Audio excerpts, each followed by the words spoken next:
ma enguto biha amashomero gabiya byona ijuka ngo muri mu West Nile abantu bingi bine amajwi y'ebinyansi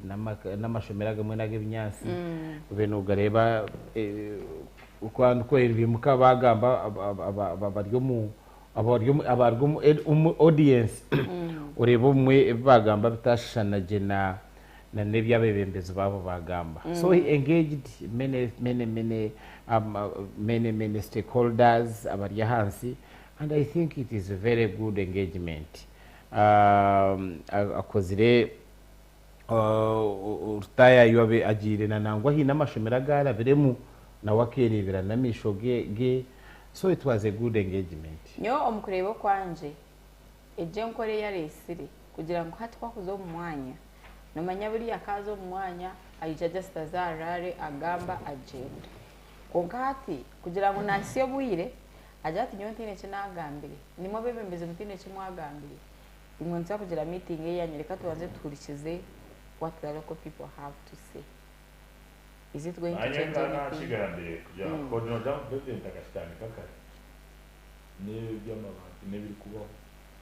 Because bitako abo abantu bahanze bine information kandi nibuvuga of course nibo twakubentu ihayo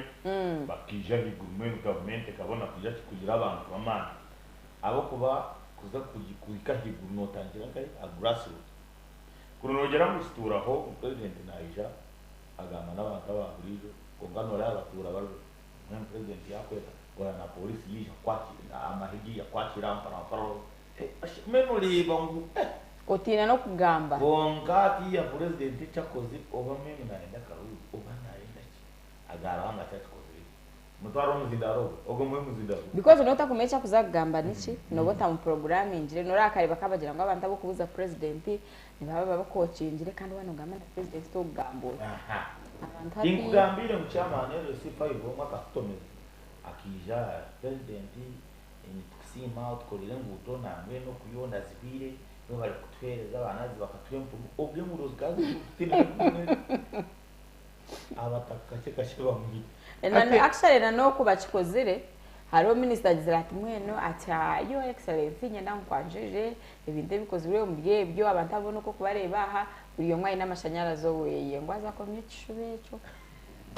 omishoga president abantu bayanga ngutaka twaga amashanyarazi tutubwine ikareke kutuwayiriza so rinjira ebintu nk'ebyo byo kuletera president kako umwanya Gizirata kabangambire ibintu bya Adellah mwami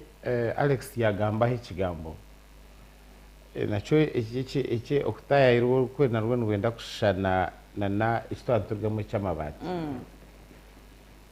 still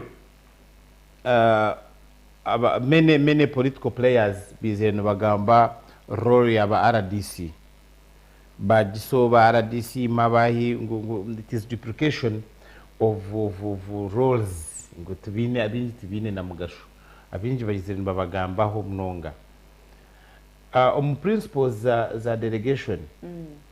ariho principles nyinshi harimo bakwita delegatus not potes delegare kugira ngo wa delegate ngo muntu takudelegatinga ndijo wa delegating umuntu kandi wetashime ku delegatinga meaning delegate cannot delegate konkaro na principle wa delegating umuntu kandi utukwegirayo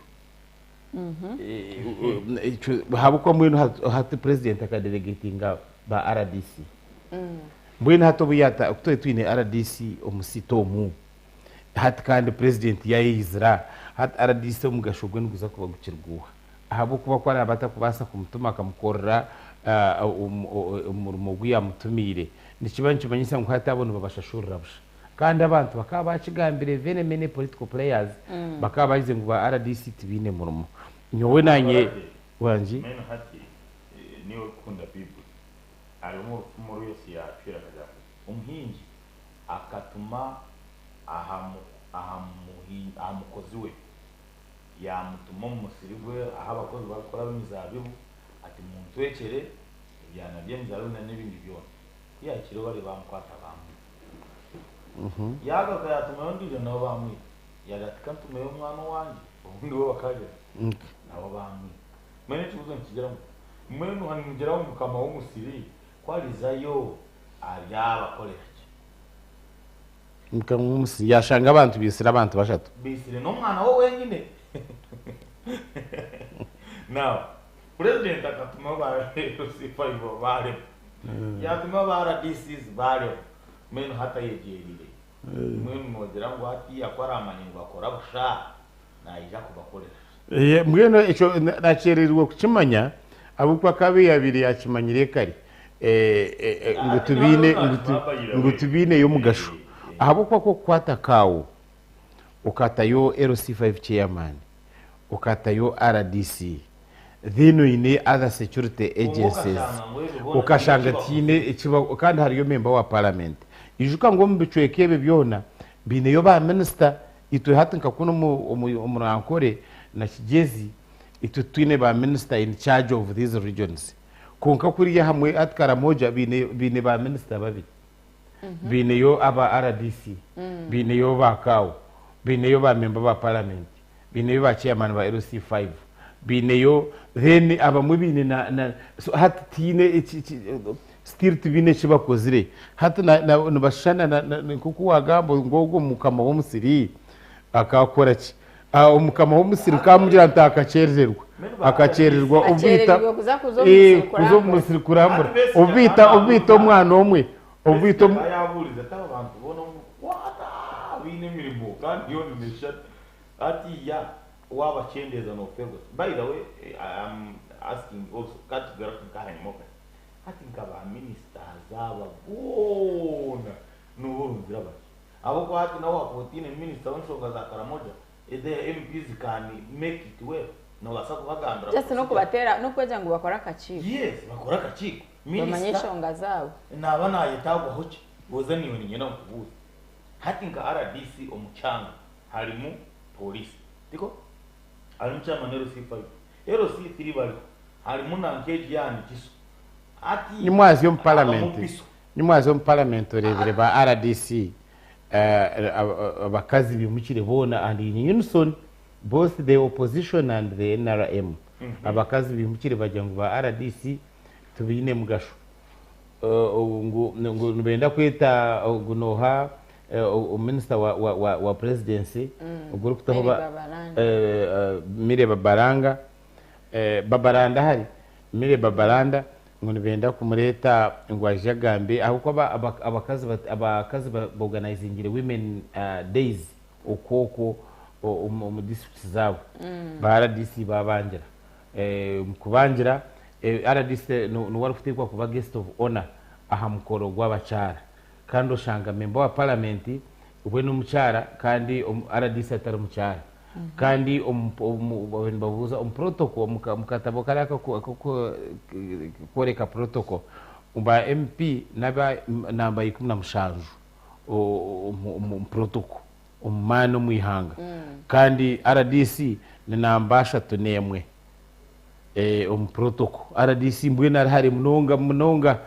tina hari kwikana na member wa parliament konka hatu umuntu kukiza ikitinisa of course no tuna kumukiza ikitinisa chonka RDC natunge sente nje member wa parliament natunge sente nyingi RDC takora national policy member wa parliament na participating in national policy RDC is a small person konka natekwa kubanwa ba guest of honor kandi haruba ba member of parliament. You know the reason as to why RDC ako mujenyi mukuru it is because RDC is webari najwechera president so ya najwechera president cyo kubanza hati president na kibanje manyisa ngo ayetire egoro nyuma abazi ubwabiri nagira ngo tubenture abashime kwijana nabo ba RDC ko bagire mu West Nile bakabara yo mugasho abashime kwijana nabo akamanya ngo iki hatakagumana kwesa chanoze zindi anko kunakugambira na nikikoreka munoza kukicenga meme ukora abayoheze yo oliya bakamutera ndijo atagiye cya leta hatiya abantu bashemerera kugenda hatiya bakamaho musiri ayimina bo abatero musiri ngo bagubagarire ukagako kabeta timije tuze kurambira imisi no yija urkweramburira nkiyo managa cyo president akozire kashikana nyikana gambira kwarambwire ya kuko rambura washanga umusiri harimo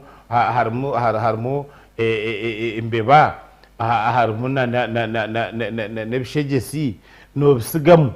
ningano no kando ine estiru yobdo tumgere embeba nizitwa echechi bishegesi ikintu kiri kugiye deno kagendo karondashi ombazi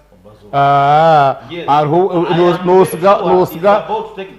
no siga wabyirusya abashemeye kuba ibije banozirusi otati aho tizero no mubazi ano siga wa ati mwikano yikahamba bakani abera shemeye kuba nasiga nenko nizawe no siga wisembe bawazi bingezi izoberiyo tuzugumayo beno ubona kureto mbazi bwanyuma no siga ono sterra nawe yakubire nyonyi no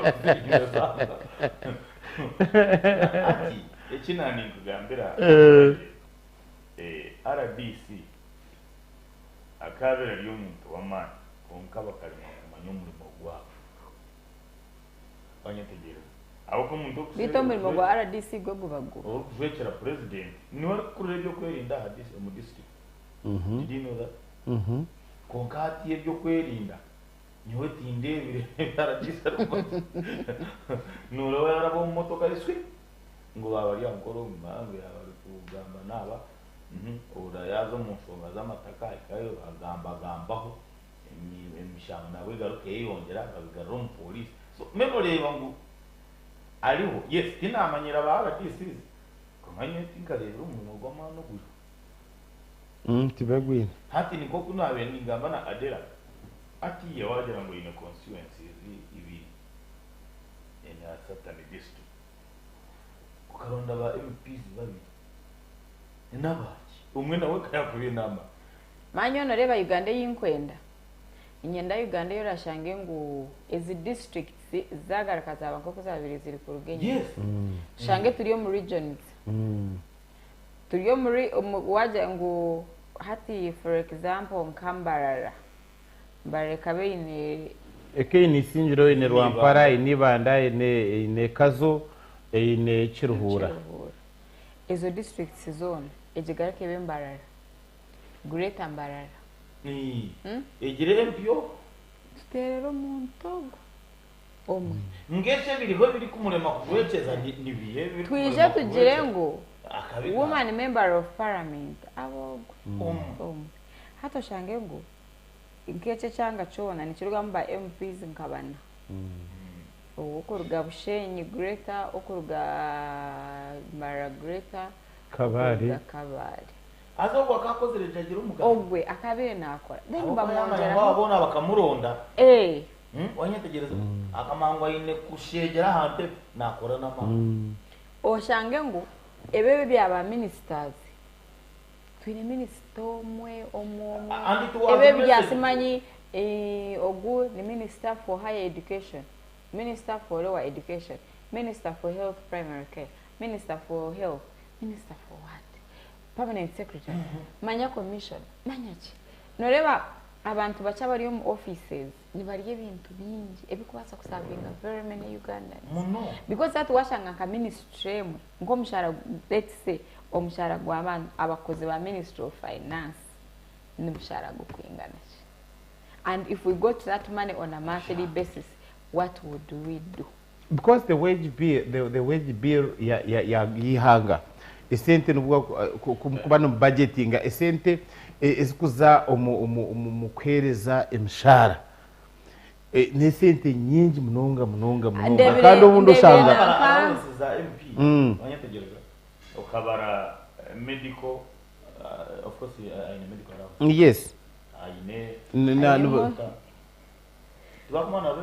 yes nuba mhana yes nyina wa MP yarwa nuba maragura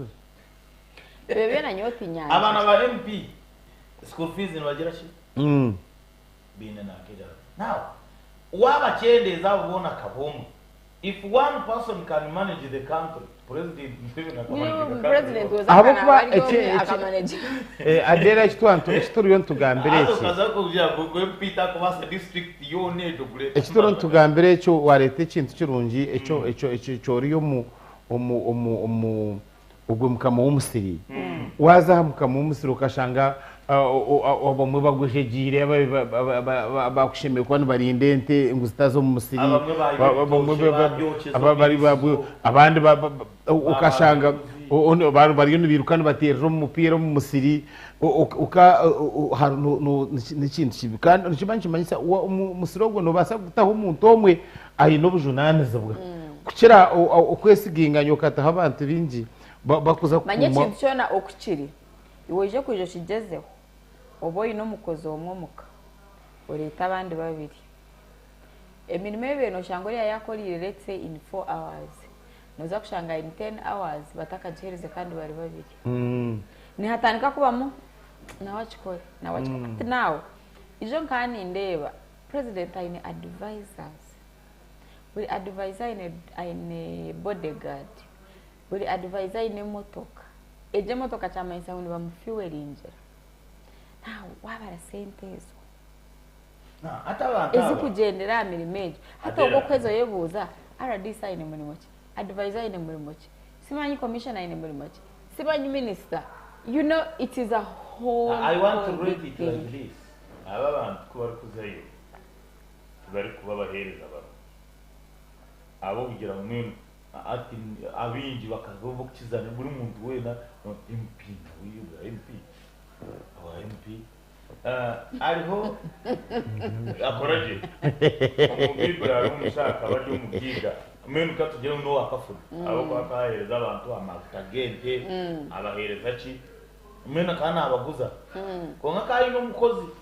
menu kuyamazire umukozi mukamawe yambira ati ngenda kubinga tinchkwenda ha umukozi yiruka yaje no mu bantu bona uyahera kafuna naci amura bishiyo ni bakubanja amatagaruke ngana uri amura tat nyoni bambanja kisha tuzama hatiya tahemu andika mutware manyetegereza yazo mubyanga byona niko basyo menori yakwe ashayo kumubinga umucanga cyo na buri muntu akabarira ona simazima na manyetegereza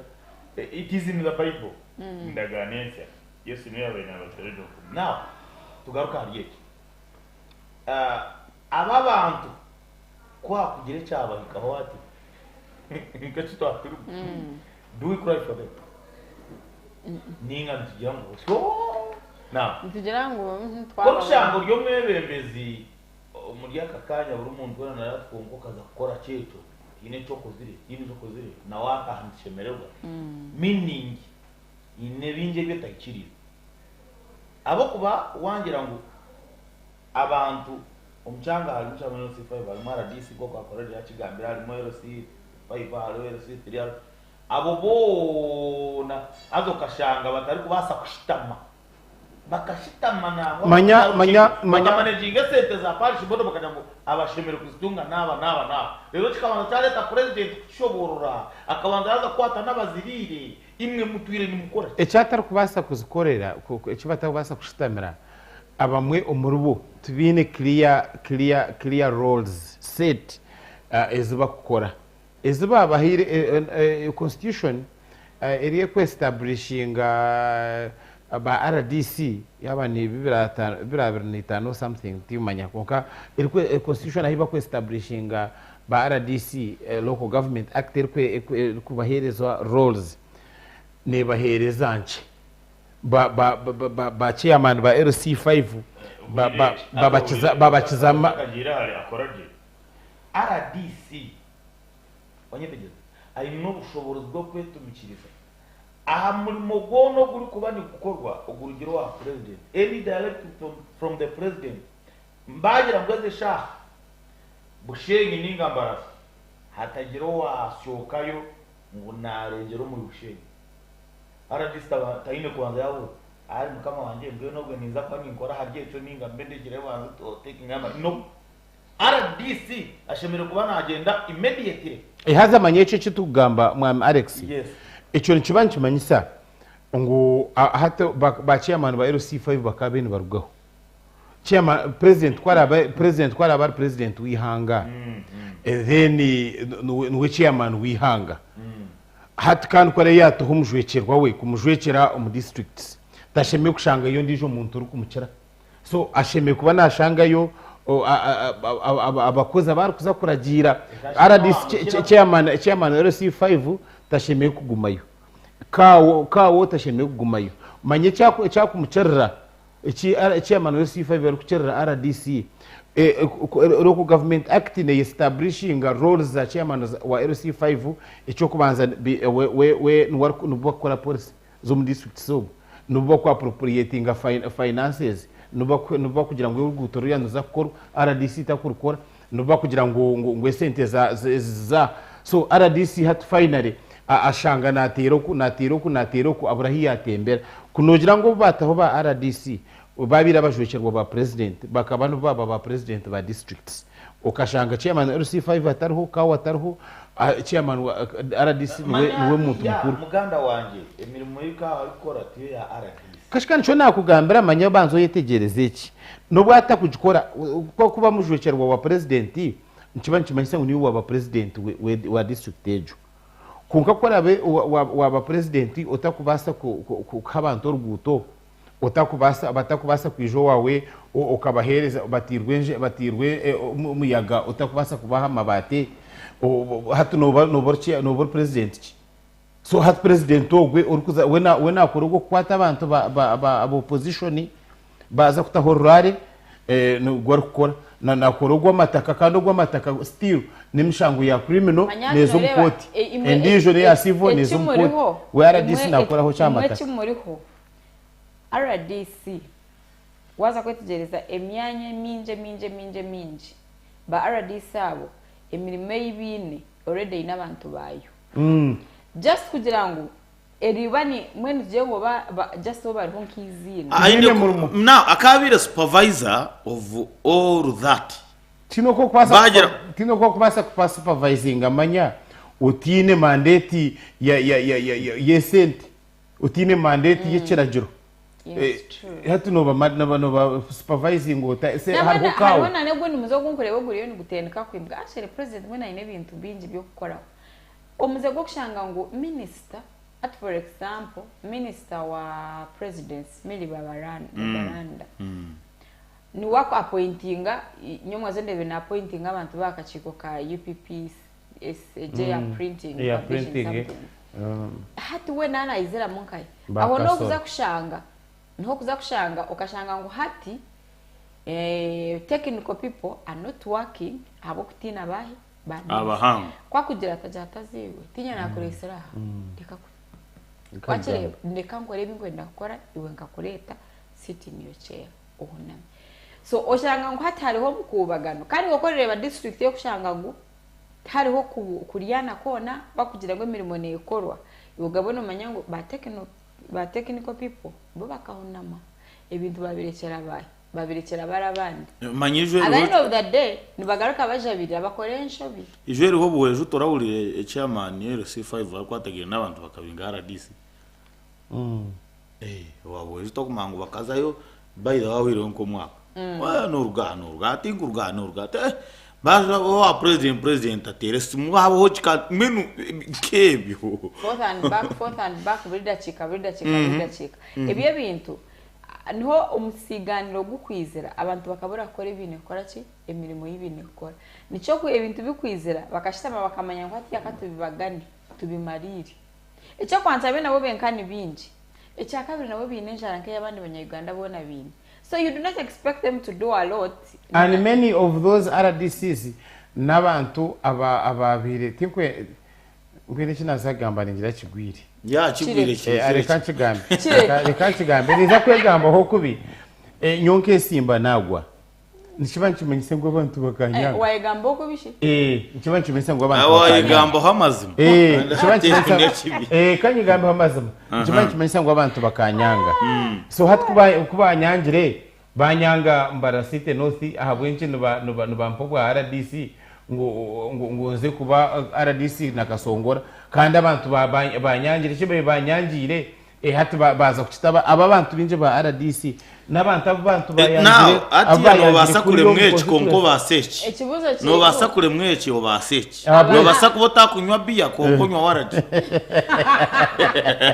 bona namara the end of that bona namara ko bareba kwangire ugendo zo mko wanyoze kukore kwirira kwendere shongeje imwe mukureba kwanyu ezenta yayo president ababantayije nabo ninga just babatware cyankwanze bakafresha kose ati president we ecara akore aguma ije wenga abo kuba inamba ngo aje nabo abarekeyo ninga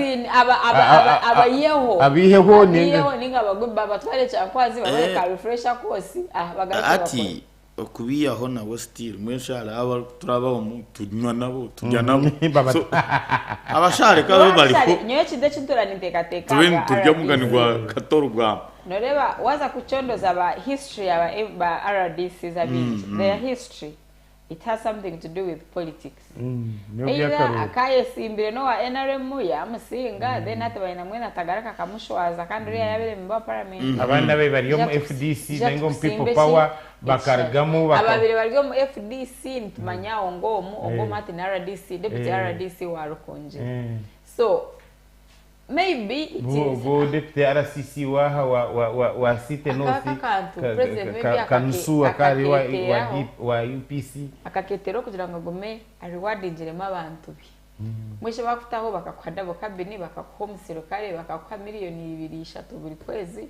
ukazo mu office RDC by the way na gishatu shikaninge mwene cheko ngara wensize konkashi arawensize nizidabuzo mushahara 3 n'eshatu ubwe nabo no wakaruga hakatanya ngwati yango mjenye mukuru RDC yakwigure kizimbe bamuhaye cyabi echabiri umware ko ebugambo byabo tubimanya na ntaya yo bachimba rero RDC nyuka hatanye nabo kwasire wampubu RDC nimanye bagamba bo cyo kubanza ngwiyo abarazo misho ga basi ntuza kubatomera ecyakabiri muturyo nturonde kisanja president ya kisanja cyo kubanza ngumwena chine y'emyaka endijo 50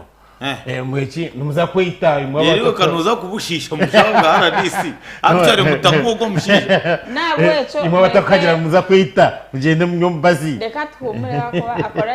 akoraje atanga kwindura shonga abo kuba ibyo bigambe byariyo nagamba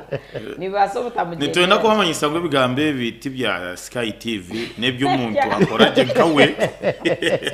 so ikirabiho cona nitushaba ngo mumukore ngo kwamateka kari kugira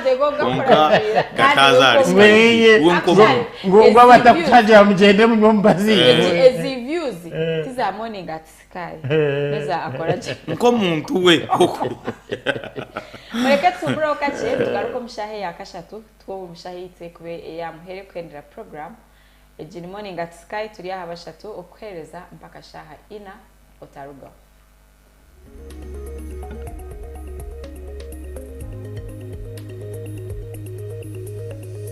Sky TV irakari abantu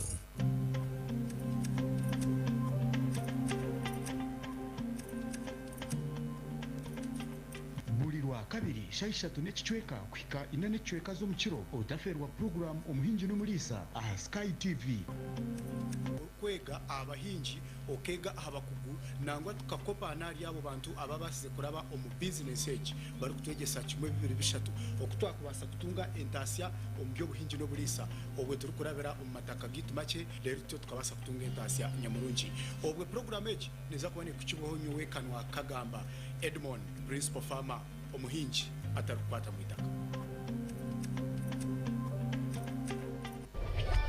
turebere enshonga za rukundo aha rubaju rw'omwami n'omukyara boyfriend na girlfriend narishi abantu bingi abaryokwe habiremu obutikirizana habamu n'otaba nk'omu maka turebere ngu ebi nibireetwamu obuteesigana okushanga otinevunanizibwa aha mukundwa wawe too much expectations kandi na lack of respect for your partner ebyo nabishanje aha Sky Television omu program nyamurungi eya Love Drive erabereho buri rwakana na Sunday shayina n'ecweka paka shayitano n'ecweka ez'omukiro sakwa tukusiyaho amabaraka g'abantu harimu enshonga zitari zimwe na zimwe tukusiyaho n'obuhabuzi kuruga abantu abaryokwe nanyo mhereza wa Olivia Kamsime tushanje aha Makarista Road hihi na Kabaterine Primary School narshi aha social media platform zona Sky TV UG official Sky TV irakarya abantu.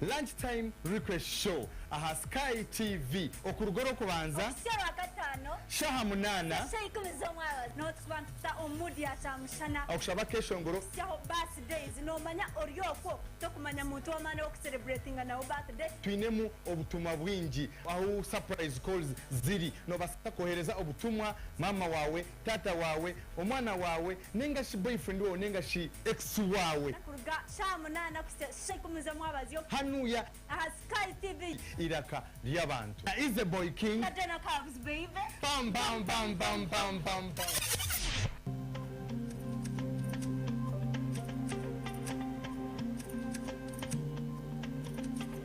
Program party time aha Sky TV na nyamwereza wawe ainenina bursande kuyashaha mushanju kwisashaha 10 zomwabazi ejiniyo program yaraberorebera birungi byonka emikoro mirungi decoration zensia gown zensia makeup zensia byona noza kwa bushanga aha Sky TV neshanga Makrista Road omurembo orwambara aha henyine no kubasa kutungira iwo kwenda kureta emikoro yawe kwenda kureta byona no basa kubitereta ntu byoreka aha Sky TV chanje aha all media platforms Twitter, Instagram, YouTube,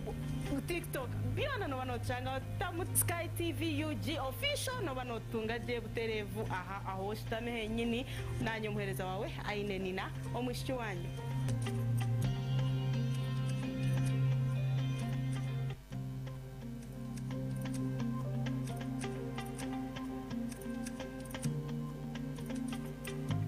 Obutaferwa programu y'omukozi buli lwakana shayishatu n'ecweka kwika ina n'ecweka z'omukiro nanye omuhereza wawe agaba $10 abakozi abari gukora emirimo yabo emirimo y'emikono njija kuba ntubakuretera aha Sky TV obase kubegeraho iwe omunyeto ryokwe toyine murumo ninga shitoru gukora no basa kwegera aha bakozi aba obase kugira ekiwayitandikiraho na nitwe aha Sky TV irakarya abantu.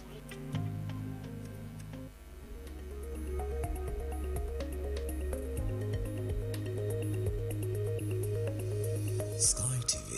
irakarya abantu.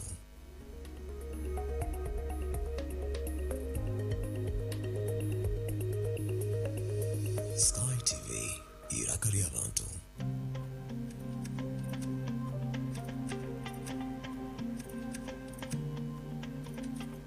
buli lwakabiri shayishatu n'ekicweka kwika ina n'ecweka z'omukiro obutaferwa programu omuhingi n'omulisa aha Sky TV kwega abahingi okega abakugu nangwa tukakopa nari abo bantu ababasize kuraba omu business age bari kutwegesa kimwe bibiri bishatu okutwakubasa kutunga entasya omu byobuhingi n'obulisa obwe turi kurabira omu mataka gitu make rero tyo tukabasa kutunga entasya nyamurungi obwe program age neza kubone kukiboho nyuwe kanwa kagamba Edwin principal farmer omuhingi atarukwata mwitaka. turebere enshonga za rukundo aha rubaju rw'omwami n'omukyara boyfriend na girlfriend narishi abantu bingi abaryokwe habiremu obutikirizana habamu n'obutaba nk'omu maka turebere ngu ebi nibireetwamu obuteesigana okushanga otindevunanizibwa aha mukundwa wawe too much expectations kandi na lack of respect for your partner ebyo nabishanje aha Sky Television omu programu nyamurungi eya Love Drive erabereho buri lwakana na Sunday shayina n'ecweka paka shayitano n'ecweka ez'omukiro sakwa ntukusiyaho amabaraka g'abantu harimu enshonga zitari zimwe na zimwe tukusiyaho n'obuhabuzi kuruga abantu abaryokwe nanyo muhereza wa Olivia Kamsime tushanje aha Makarista Road hihi na Kabaterine Primary School narshi aha social media platform zona Sky TV UG official Sky TV irakarya abantu.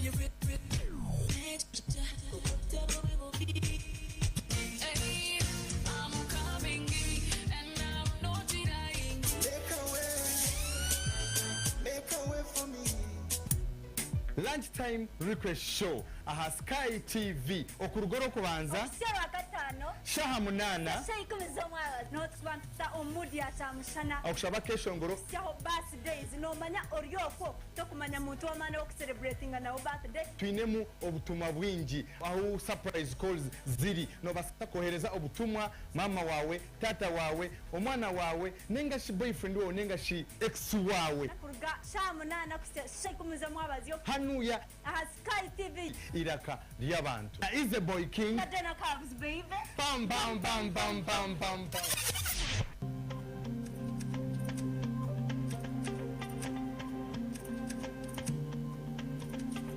Program Party Time aha Sky TV na nyamwerezo wawe ainenina bursande kuyashaha mushanje kwisashaha 10 zo mwabazio niyo program yaraberorebera birungi byonka emikoro mirungi decoration zensia gown zensia makeup wensia byona noza kwa ushanga aha Sky TV neshanga ma Crystal Road omurembo orwambara aha henyine no kubasa kutungira iwe kwenda kuleta emikoro yawe kwenda kuleta byona no basa kubitereza ntu byoreka aha Sky TV shanje aha all media platforms Twitter, Instagram, YouTube,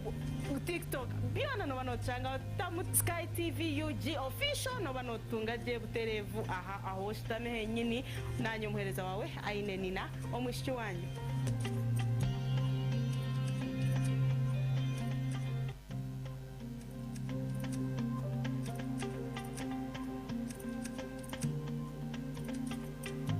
Utaferwa programu y'umukozi buri wakana shaisha tunechweka kwika inane chweka zo mchiro nanye omuhereza wawe agaba $10 abakozi abari gukora emirimo yabo emirimo y'umukono nkija kuba ntubakuretera aha Sky TV obase kubegeraho iwe omunyeto ryokwe toyine murumo ninga shitori gukora no basa kwegera aha bakozi aba obase kugira ekiwayitandikiraho na nitwe aha Sky TV irakarya abantu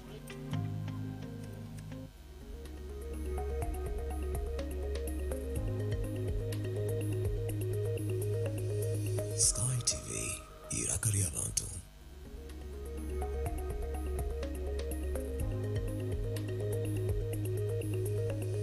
Sky TV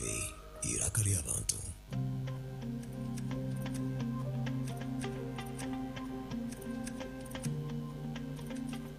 buri rwa kabiri shaisha tunechweka kwika inane chweka zo mchiro utaferwa program omuhinji no mulisa aha Sky TV kwega abahinji okega abakugu nangwa tukakopa nari abo bantu ababasize kuraba omu business age bari kutwegesa kimwe bibiri bishatu okutwakubasa kutunga entasya omu byo buhinji no bulisa obwe turi kurabera omu mataka gitu make rero cyo tukabasa kutunga entasya nyamurungi obwe program age neza kubone kukiboho nyowe kanwa kagamba Edwin principal farmer omuhinji atarukwata mwitaka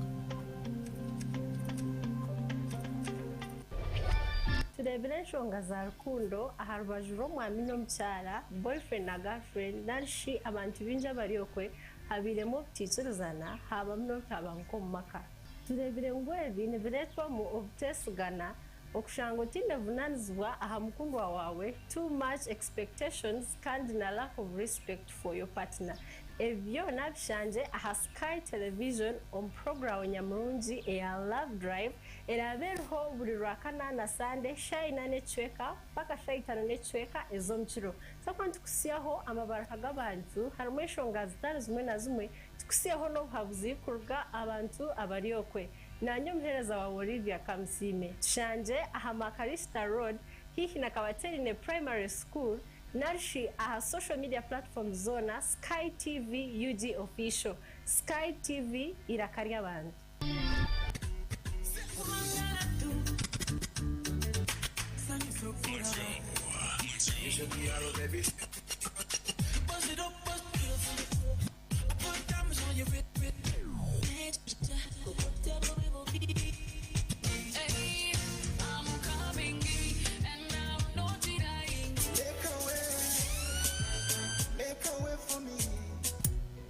lunch time request show aha Sky TV okurugoro kubanza Sera gatano shaha munana shayikomeza mwabazi no twanta omudi atamushana okushaba keshongoro syaho birthdays no manya oryoko to kumanya muntu wamane wo celebrating na birthday twinemu obutumwa bwingi aho surprise calls ziri no basa kohereza obutumwa mama wawe tata wawe omwana wawe nenga shi boyfriend wawe nenga shi ex wawe kuruga shamunana shayikomeza mwabazi yo hanuya aha Sky TV iraka ry'abantu is the boy king Adena Cavs baby bam bam bam bam bam bam bam.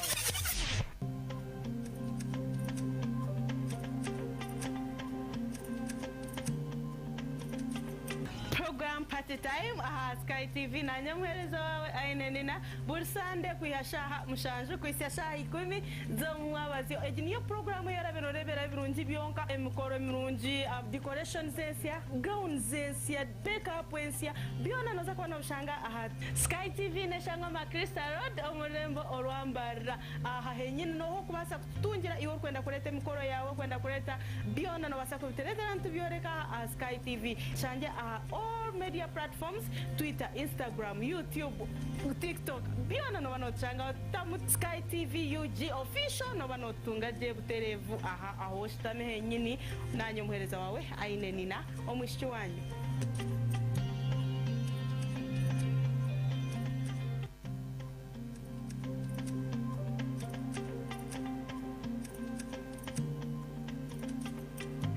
otaferwa programu y'omukozi buli lwakana shaishatu n'ecweka kuhika ina n'ecweka z'omukiro nanye omuhereza wawe agaba $10 abakozi abari gukora emirimo yabo emirimo y'emikono nkija kuba nitubakuretera aha Sky TV obase kubegeraho iwe omunyeto ryokwe toine murumo ninga shitori gukora nobasa kwegera aha bakozi aba obase kugira ekiwayitandikiraho na nitwe aha Sky TV iraka ry'abantu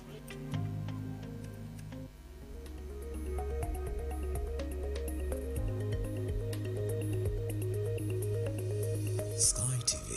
iraka ry'abantu.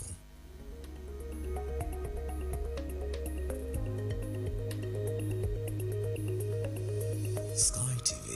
iraka ry'abantu.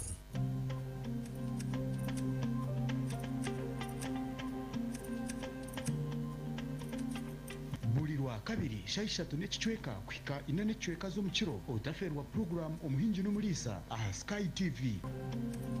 kwega abahingi okega abakugu nangwa tukakopana ari abo bantu ababasize kuraba omu business age bari kutwegesa kimwe bibiri bishatu okutwakubasa kutunga entasya omu by'obuhingi n'obulisa obwe turi kurabira omu mataka gitu make rero tyo tukabasa kutunga entasya nyamurungi obwe program age neza kubone kukiboho nyowe kanwa kagamba Edwin principal farmer omuhingi atari kukwata mu itaka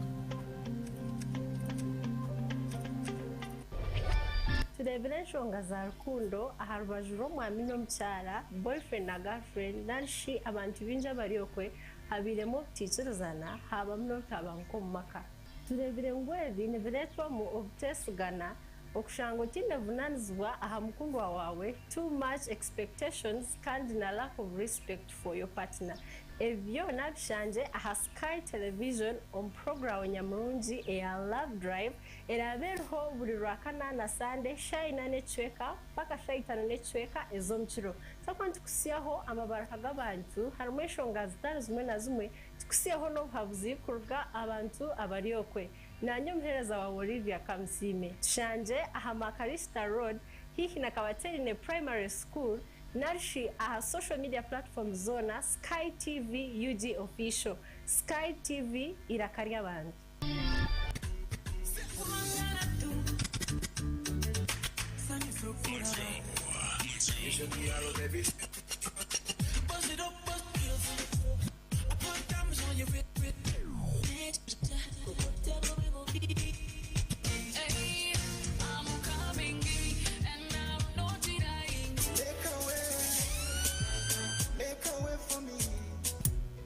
lunchtime request show aha Sky TV okurugoro kubanza Sewa gatano shaha munana shayikumiza mwabazi no twanta omudi atamushana okushaba kesho ngoro syaho birthdays no manya oryoko to kumanya muntu wamana wo celebrating na birthday twinemu obutumwa bwingi aho surprise calls ziri no basa kohereza obutumwa mama wawe tata wawe omwana wawe nenga shi boyfriend wawe nenga shi ex wawe kuruga shaha munana shayikumiza mwabazi hanuya aha Sky TV iraka lyabantu is the boy king Adena comes baby bam bam bam bam bam bam bam.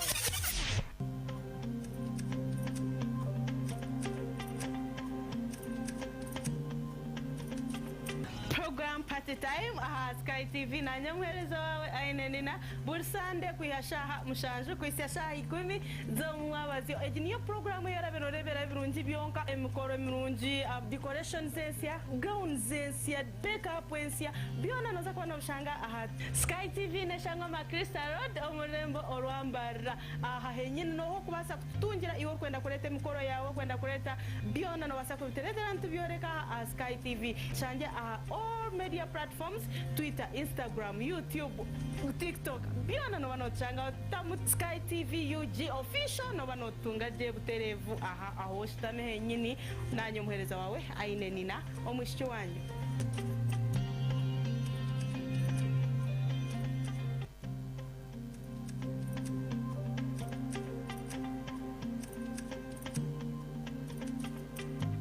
otaferwa programu y'omukozi buli lwakana shaishatu n'ecweka kuhika ina n'ecweka z'omukiro nanye omuhereza wawe agaba $10 abakozi abari gukora emirimo yabo emirimo y'emikono njija kuba nitubakuretera aha Sky TV obase kubegeraho iwe omunyeto ryokwe toine murumo ninga shitori gukora no basa kwegera aha bakozi aba obase kugira ekiwayitandikiraho na nitwe aha Sky TV irakari y'abantu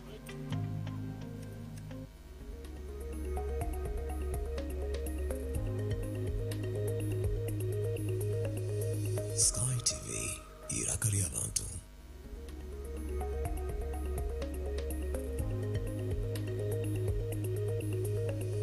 Sky TV irakari y'abantu.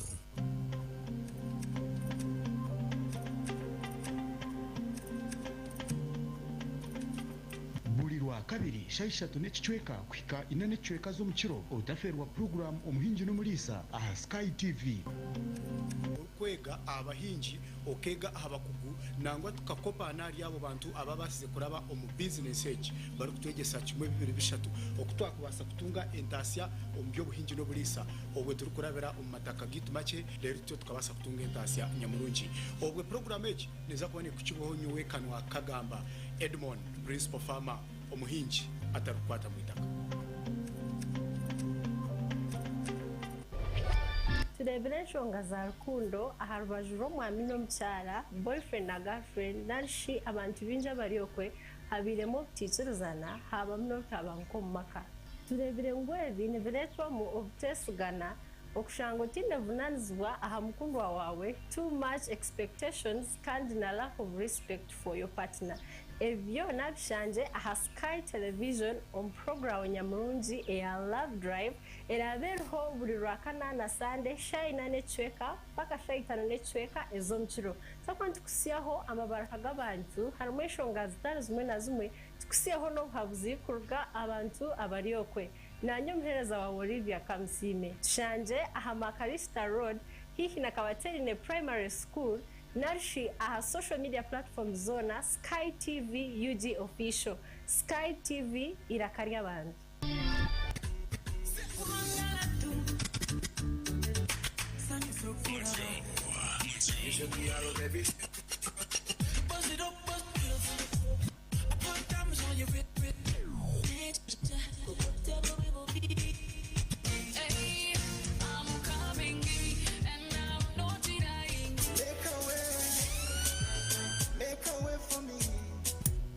Lunchtime request show aha Sky TV okurugoro kubanza Sera gatano shaha munana shayikumizo mwabazi notwanta omudi ya chamushana okushaba keshongoro syaho birthdays no manya oryoko tokumanya muntu wamane wo celebrating na birthday twinemu obutumwa bwingi aho surprise calls ziri no basata kohereza obutumwa mama wawe tata wawe omwana wawe nenga shi boyfriend wawe nenga shi ex wawe kuruga shamunana kusya shayikumizo mwabazi hanuya aha Sky TV iraka lyabantu is the boy king Adena Cubs baby bam bam bam bam bam bam bam.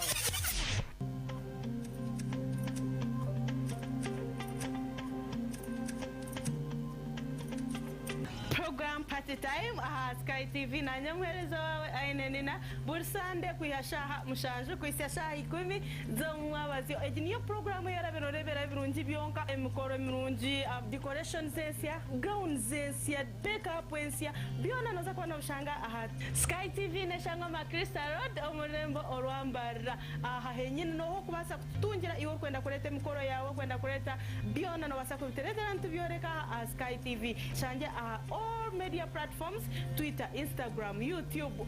TikTok byona no banochanga tamu Sky TV UG official no banotunga je buterevu aha aho shitame henyini nanyo muhereza wawe ainenina omushiki wanyu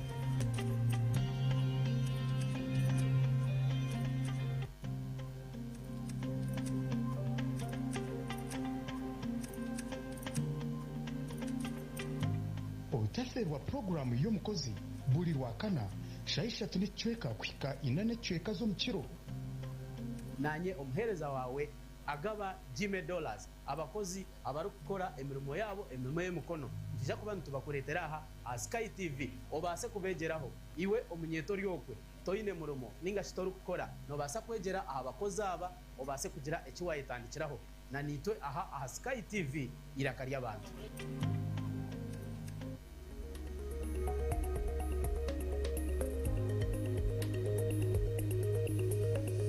Sky TV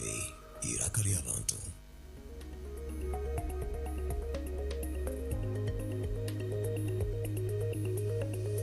Sky TV irakari y'abantu.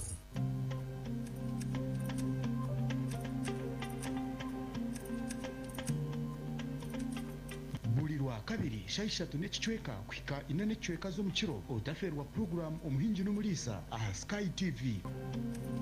kwega abahingi okega abakugu nangwa tukakopa nari abo bantu ababasize kuraba omu business age bari kutwegesa kimwe bibiri bishatu okutwakubasa kutunga entasya omu byobuhingi n'obulisa obwe turi kurabira omu mataka gitu make rero tyo tukabasa kutunga entasya nyamurungi obwe program age neza kubone kukiboho nyuwe kanwa kagamba Edwin principal farmer omuhingi atarukwata mu itaka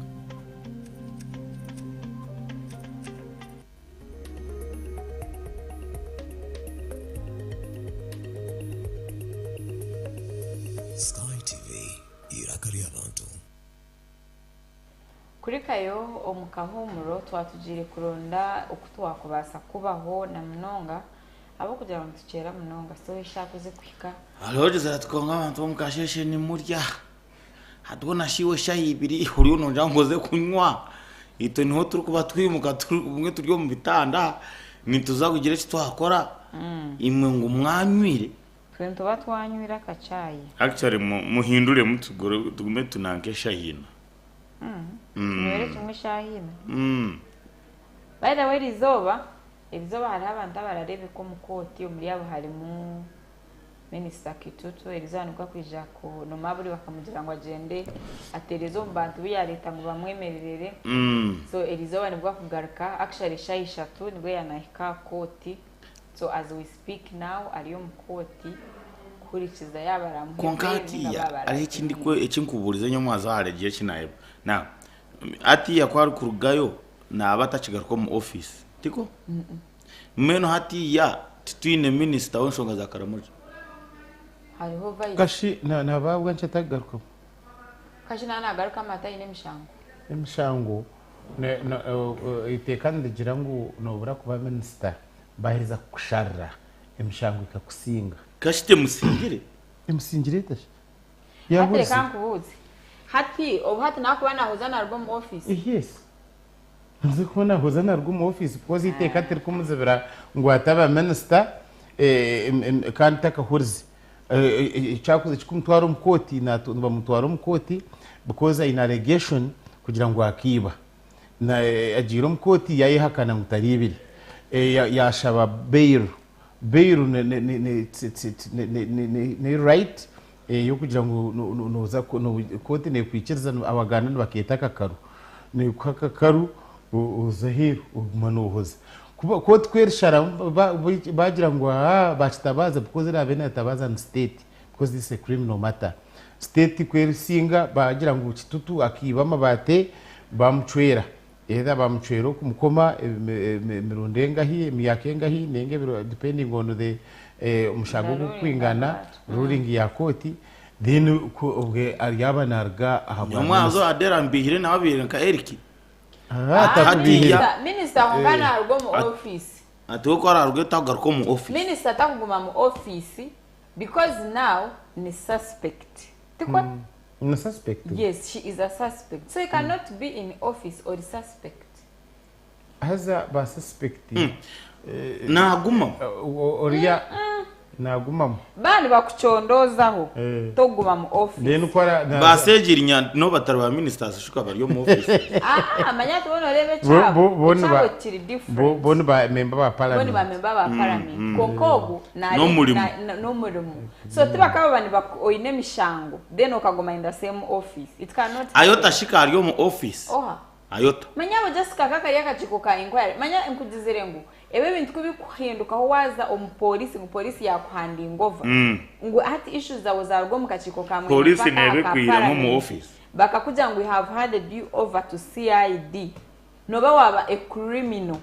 there is no way how you will have 6 charges and you tell me you're going back to office it cannot happen not under the rules of Uganda it can happen no oga I tell the truth the goes can narrow the woman to come back akoraje ogwo mushango echo kwanza chabiona minister Kitutu aine more than 5 cases that she has to answer omuryejo harimo ndebo kugaruka mu office whatever chigumire there is corruption harimo loss of public property no kwata kuri harimo kwata kuri office abuse of so office hati yakweba kutiro abuse of office how do you go back to the same office kandi umushango guri gushiriyo no gukoza so you step aside noreba abinje abo mu Uganda why they survive no kugira ngo they are never handed over to CID wale baba kuhanding or baja ku hand over you have been handed off ebyawe bya office aho wokoma because they cannot be stupid and foolish kugira ngo omuntu wabi ngo mu office okamutema jazo kugira ngo aine corruption okamuto embezzlement of public property how now what has changed esho wamgarurizo mu office okumuha bail no kugira ngo bail is a constitutional right kugira ngo buri muntu nashaba bail ahamanje ezimwe na zimwe esho ntimanyisa inguhati naza kurugayo argo mu chikomi kuba ramhe bail today agenda zo mkoweyi ona basashana no make kampala ninga agenda ze na misindo the only thing achagumali nagumali MP of course na court nebasa konga kagumali MP court nebasa ko nabo kumugira ngo na misindo atokuzayo twakereza bail ukanoza guma umukampara twakereza bail no byakwana ichezubwa kuzo mu office court nebasa kwa igire twakereza bail ukato kwicezubwa ka office no basa kujya mutwakereza bail nabwo nibayenda nibajimwima meno hata umbwiro meno deputy ni warabe na twasaganye kunkana umaye n'umushango ati mano reba emishango nevaring as Ugandans abo ba ministers bona tukabintwe nangwe baba kwasire tukabintwe nangwe baba kome but before oriya yataka kwasireho they are innocent bishibwe no mukwato abo kubato wamuhire wanyetegereza wamuhire wowe ngati ati bakamutira nkai umukoti takajira ngati manyobo yakobhati bakutandika kukoza the only thing that is delaying them no kugira ngo aropate be batakayirize ku investigating ababa munana ni baba twara erizoba ninga abo munana tingu ma file munana ba ababanda munana ningira nanka teka huire investigation kwa kweza kwangu vwevu niwe nabo bajangu vwevu banzo turabire umwe ubundi ukabugana munankeje ukabugana mu story keje actually omori yo ndijo PS ni wa minister Kitutu bamwita abaho something abaho ogwagize bati nyonore bato mukazi wanje atari yakisanda bamishemize so nyenye nka kumurwaza ngo akarwara ryabishima ngo you see my client has been in hospital, the wife is not feeling well, so bamangshora n'ekishuba so hati bamutire ekipapura kya munkwatire barakumureba we na right yo kumukwata baba hoshima kubihe baho nako disho munafe we baramukwasire wishaka we batiye kya munkwatire ogwe nawe nza kumucuruza twaruga. Inside speaker among his iron sheets return drama. What ADs expected to be an easy exercise yesterday Tina kwasa no kunjangu sorry. Tiwo wanywa mate mingi. Chintisho kunywa mate. Ati ningo rujumu ngo mawakoro. Kale kanshome. What ADs expected to be an easy exercise yesterday ended up in a 7-hour standoff at the office of the Prime Minister's stores until police detectives arrived in the afternoon to enumerate the looting materials using methods akin to crime-related evidence gathering and tagged a note inscribed with the initials AA to the consignment. My friend, bali abizire bakumanya ngo mweno tatwakwikaho twahanding over mabati and we go back. But it took them 7 hours. Bategeze na police kuje ka confirming. Ati ma police no maya neje kuchondoza akizibiti. Nomoko kuchichondoza ekizibiti ekimwacheta kiri mu condition ki. Ekizibiti ekimwareta kikwingana ki. Ekizibiteki like limwe manyahati of course unless omwanya bagusinjire casino of crime. Yes. By the way, I had suspected that ngo abantu abana bije kuleta mabati hati ya police handika we've just received the exhibit. Yes. Manyama batago hati meaning go nawe achino mushango kuba kumisa mushango hati those are the exhibits. Government kabasa gatwara paramoja hati. Umushango gwa kadaga gutaka hwi asha yabuko n'ekizibiti so ebizibiti ebizibiti barabana babitwara umukoti ato ashango mwanya wo kubatiramo amabata gwagwize bagugize ngo ni crime scene baka noshango bitiraho umuntu bagugaze kandi amabati aba ba ADs bambe bata nabo amabati 5 ante 500. Yes. Agani mabati bitano. Amabati bitano naguza gapakurira mu kirore. No kitwaro obwire tumudashike. Na kwakisaka je na kutwaro obwire it wouldn't take them because n'abantu banga have omwe babiri bashatu bana batanu mukaga aba baniwe kwabahirize mushati y'amabati no wagumana biyaho bakwati 10 bakiriza bakwati 10 batwara it wouldn't take them still 7 hours. Noreshazi bitinyi munonga.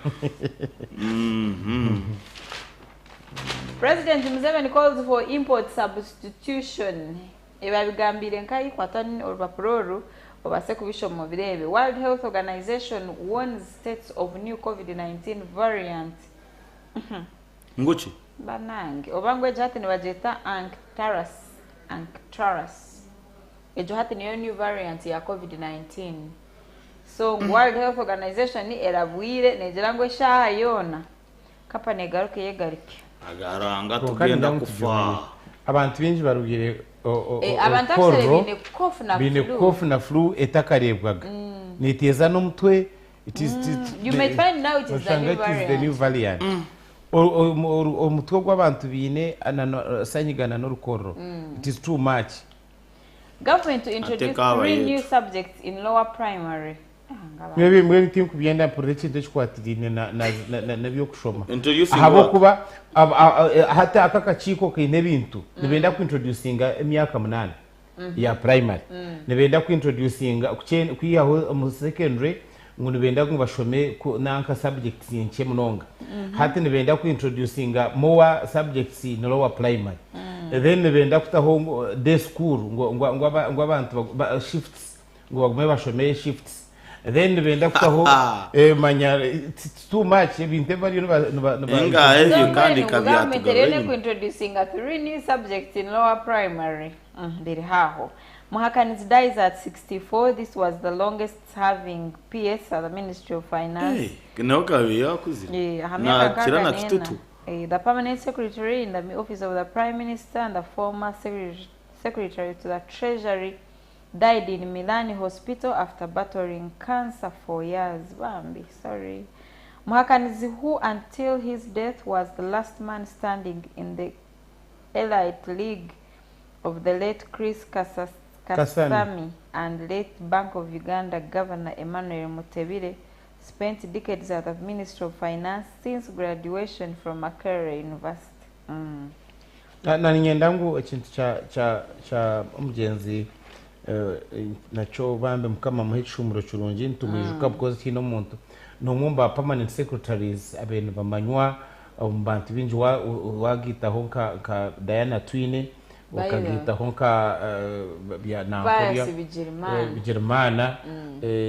maybe nabandi kumanya ba permanent secretaries na Asman Rukwago mwe nabantu abari yo limelight kumanywa ntumujuko baye obyaza mukosasi bakambuza akaja tumukubasa wena mweno makuyabe nazora misho and really abari umuntu ari bold yana ndaganda ikintu nakigamba tine cyo kumutina tinsa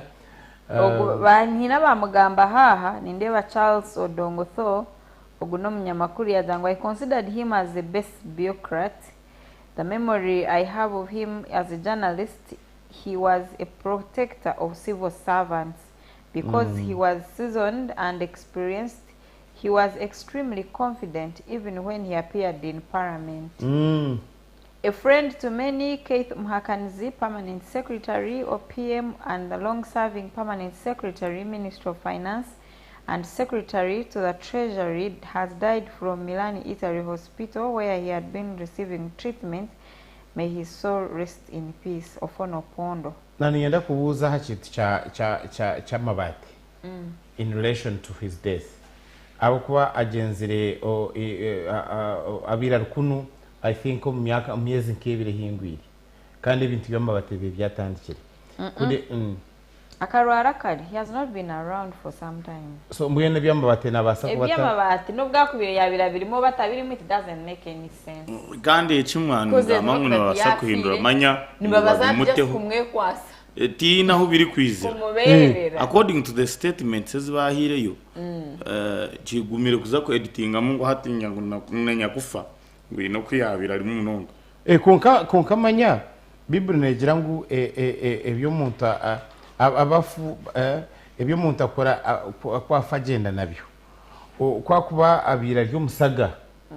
tikumuyaho umushango nubwo kuba ryo mututuru tikumuyaho umushango kugira ngo amismane gingire according to Uganda you permanent secretary kurugiro mu biragiro nibajango umuntu ofira bamfara umukote kandi kanona gutsikumwe umushango manyumo mbantu kandi umushango tukumaho atabantu yotoka ibintu bagamba atubakokare ibintu bagamba niwo wamanza wagira ngo umuntu kafa agenda ne ningo bote nibajango bakakore bibi ninga tubagamba president abasalamu bariyo nibaza kujaguza idi umusandeje. By the way, this is the last Friday of the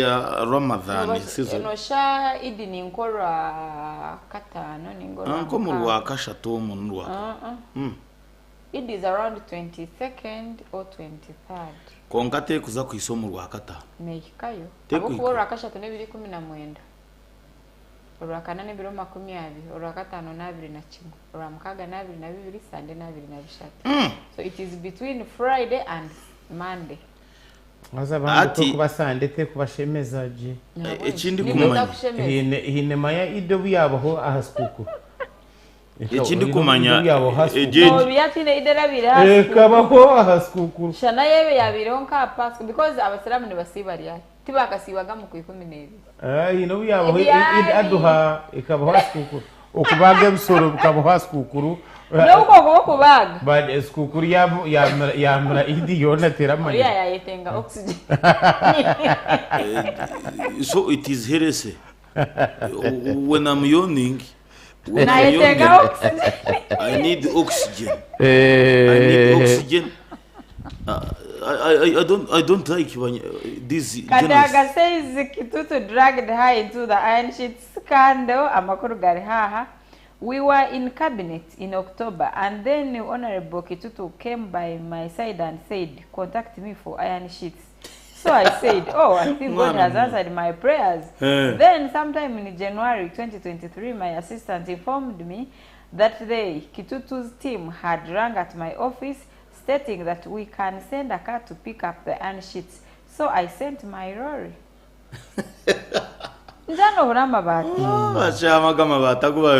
Kitutu lines up fellow minister for bail hearing.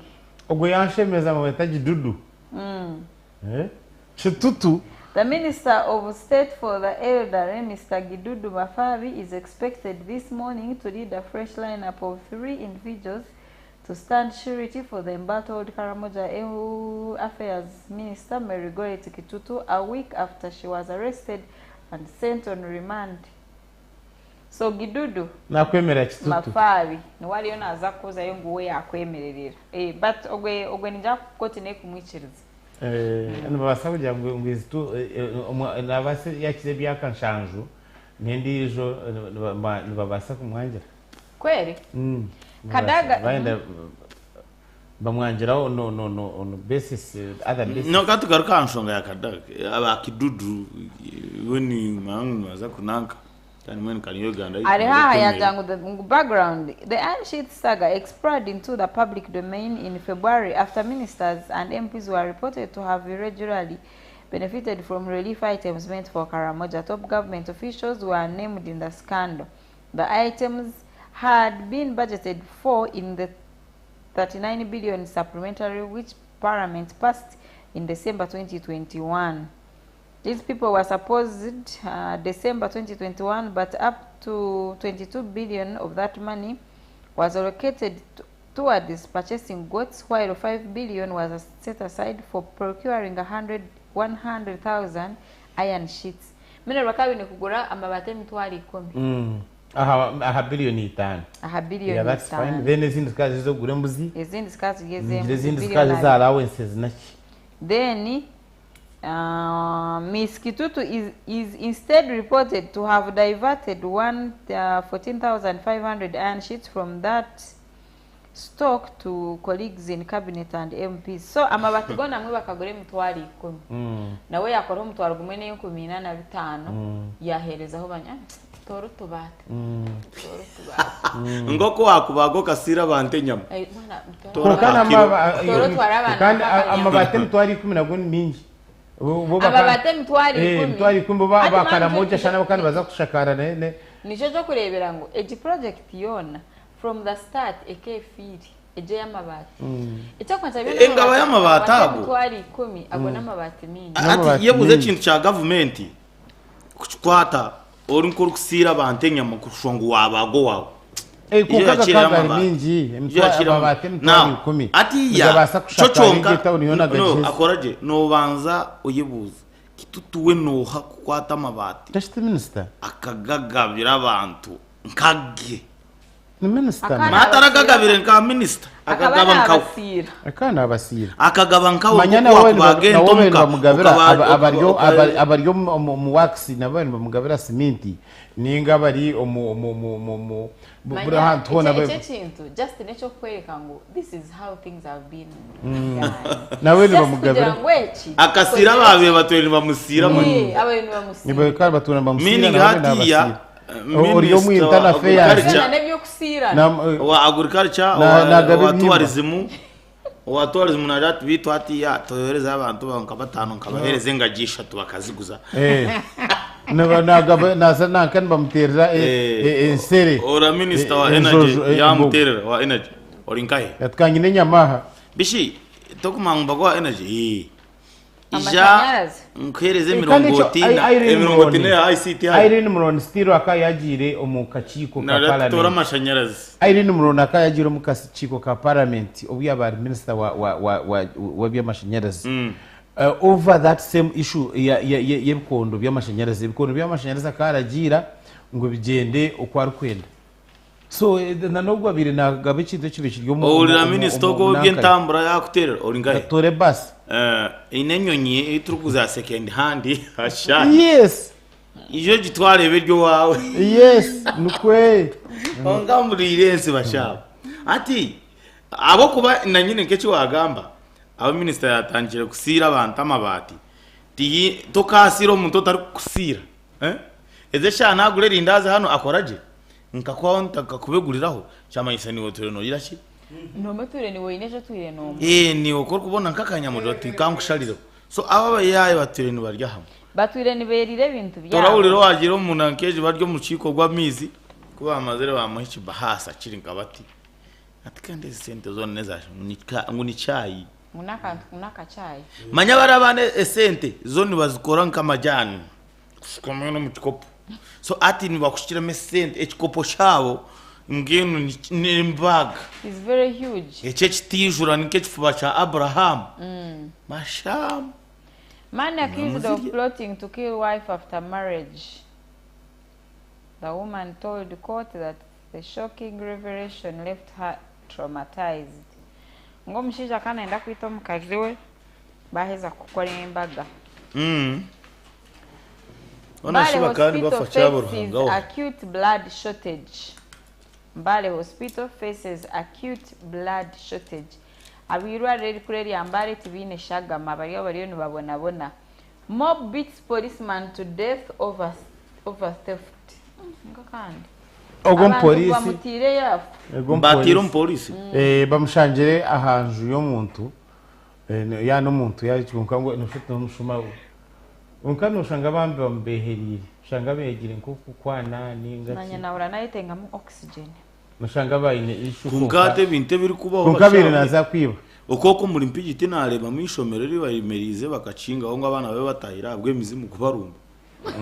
Yes, emizimu neje batera bazibira kushobo. Yes, serious. Emizimu? Yes. No hakuji basini cyarashobo. Nene iriti cyarugero yatakaya databara kwasa kubingeje mizimu bije ndebire n'abashabi nangwa bazaho. Baika assembly ine kibatikwire nka hasi ya bendera. Abari kwanika bendera. Rero bachiko muriro bashaba bakonga tine kintu kiro. Abana bajango babe batahira. Bon. Locals want street preachers regulated. By the way, azejo nimbarara moti yajo. Ni story nimbarara. Ngwenchi. Residents claim the preachers are causing discord. Discord at you. Harori yo kuba naburira hariya ahanaka ha high street aho mshire. Nagonoraho. Emwe muzakufa. Yatintu so. Ariwo kwa kuba narabamo. Rero kwenda kakukahi wena nana agamba kuja nayaruhire rero orufuzurana. Man wonu gambo. Umusigazi muri. Then hari ababaresere ebidongo. Nabayire kizindaro. Nabasatere kizindaro cyeye cyazim.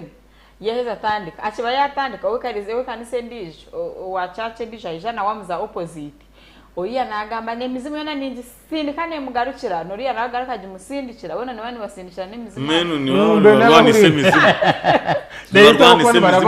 itoko ni barabaho mu nemizimu ariho pastor unarebero ku Kampala nakira ko yicindikira ati that guy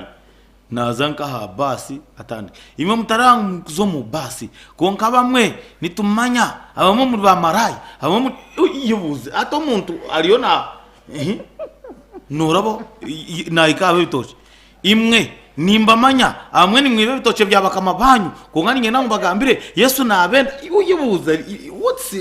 So when the challenge we have is that you cannot differentiate someone who is preaching for survival or someone who has been called by God.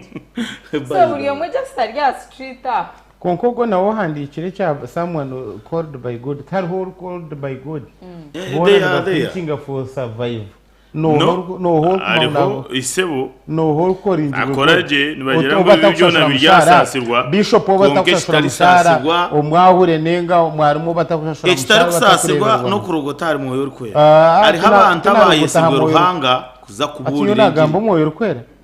nyo nagamba abantu abo rega kugira ngo tino yesibwe ruhanga no do you know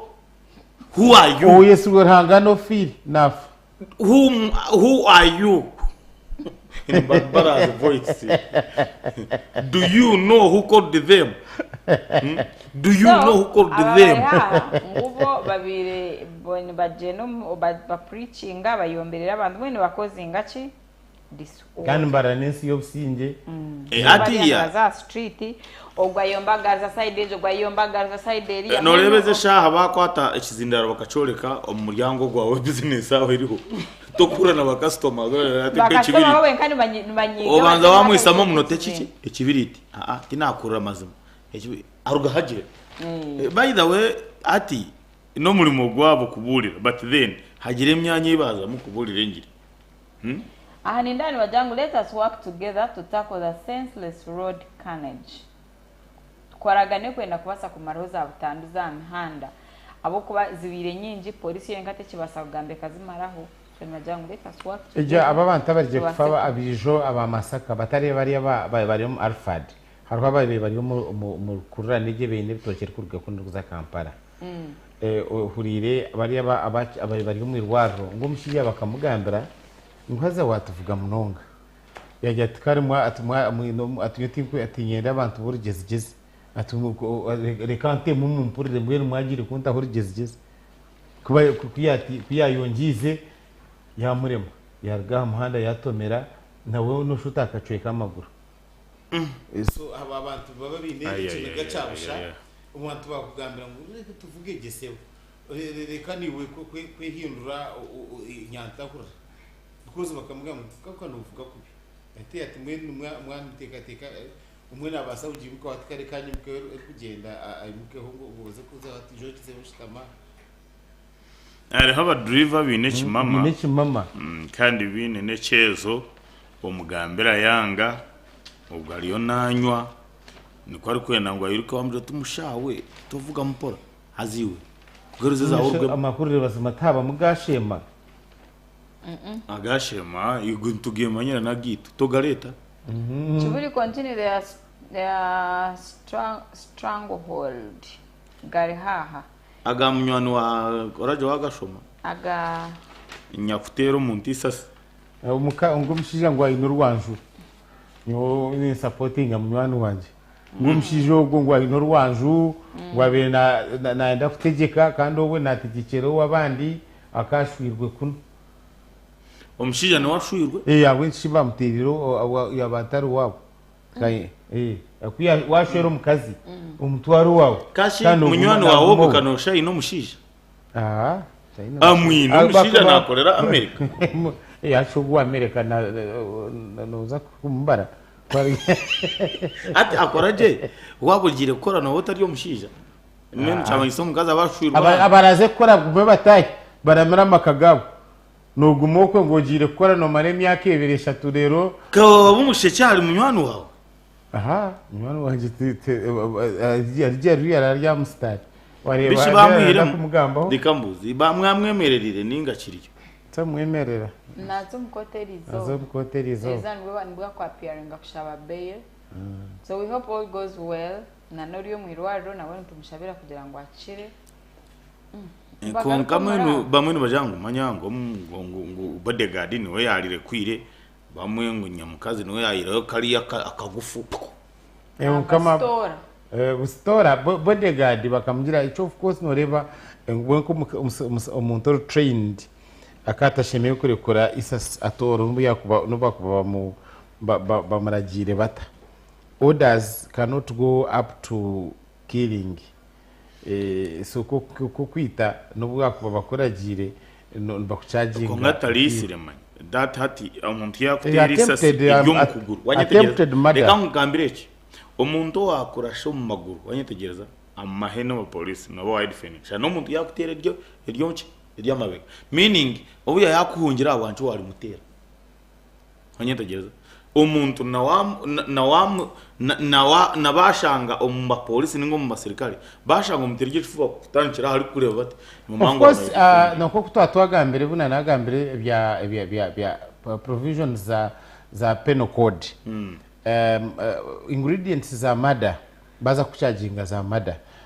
bakucharginga murder nibaronda ibakweta one of the ingredients bageta malice aforethought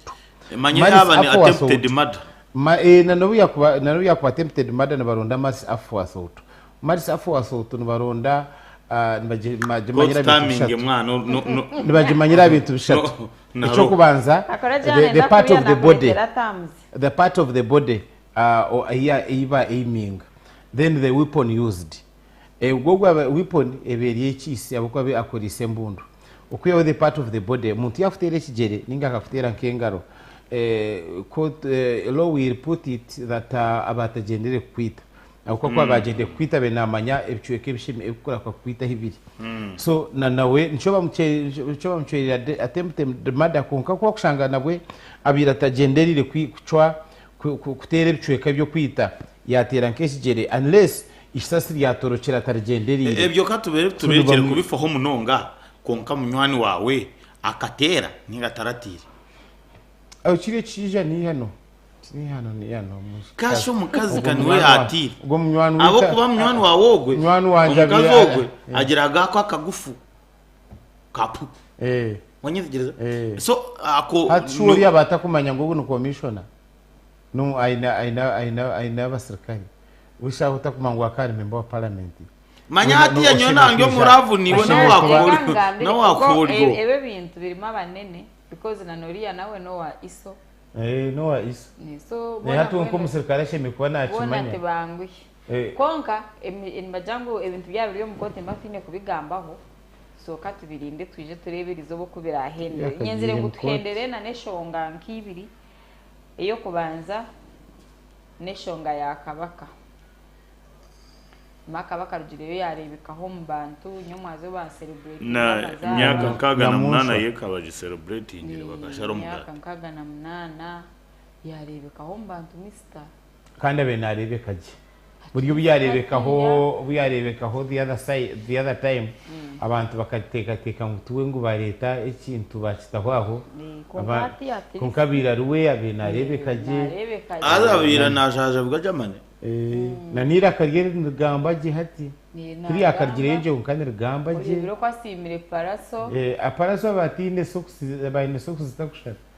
amusimire ngo yakora kimwe amuterera keshongoroshe azengwa ina keshongoro kakunda akaparaso na yakora duiro niko kakuba nahurikiza ukakana kama akakeshongora ngo ngumango ne haduka manyako n'ubumha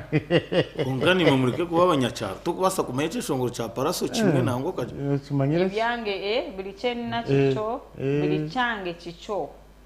buri cheni na chiche baby something omukwano gwe nina gugo baby omutima gwange inze njagala kutware azengwa kakeshongoro mwene yana akora duiro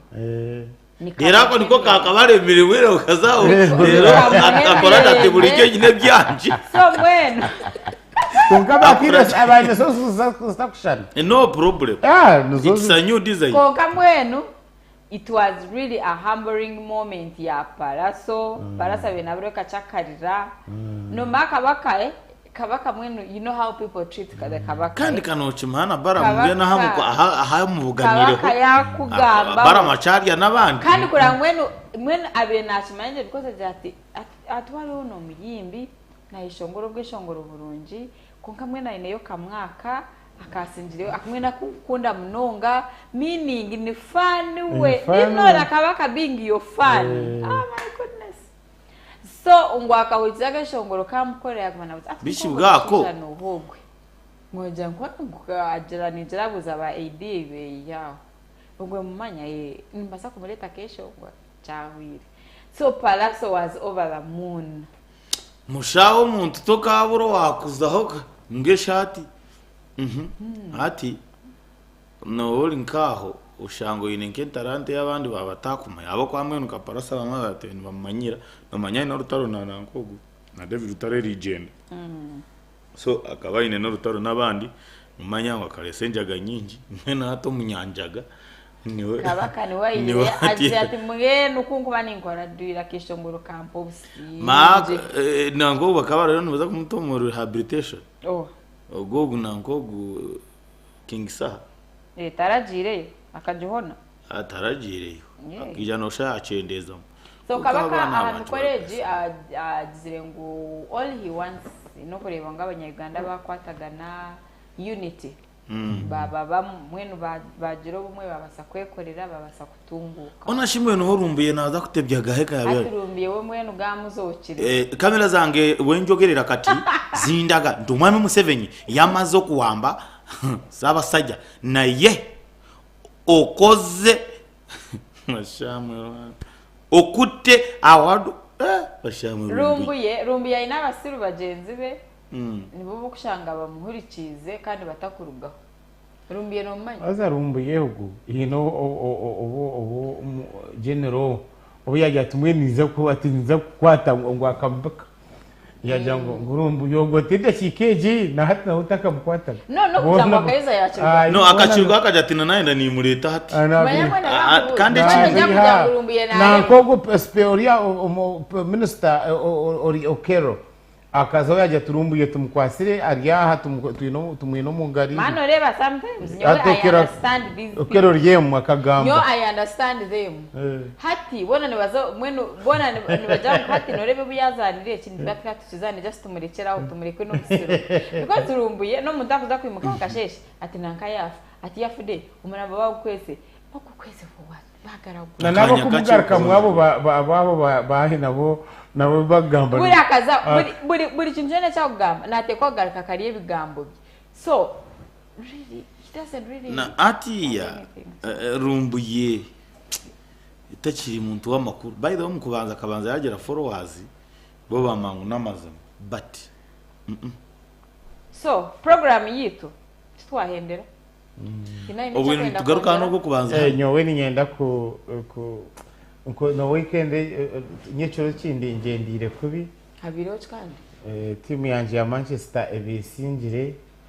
kwiyaheza bareba ngo eriya Betis yaza kutahiraho aba Manchester bagaruke nyuma bona bayite bagori ibiri biringanisa na bariya bwene tukunde bintu byo biringaniza was it intentional kugira ngo betebe twenda yawo just station de cheese twenda byo buringaniza abo kwa tube babanje sebe batebire goro ibizabo zijyaho zijuje kubareba bariya baza kutahiraho babasasa mabari ya Betis bagamba busha sharatori wa Manchester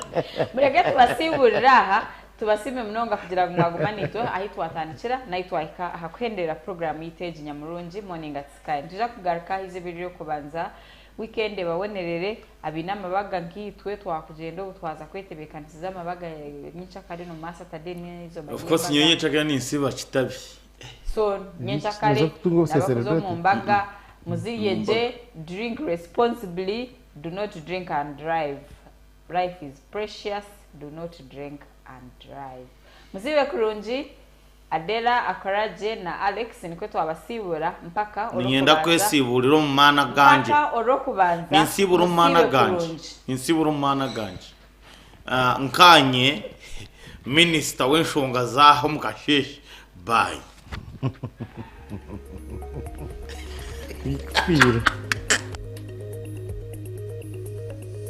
Sky TV irakari abantu.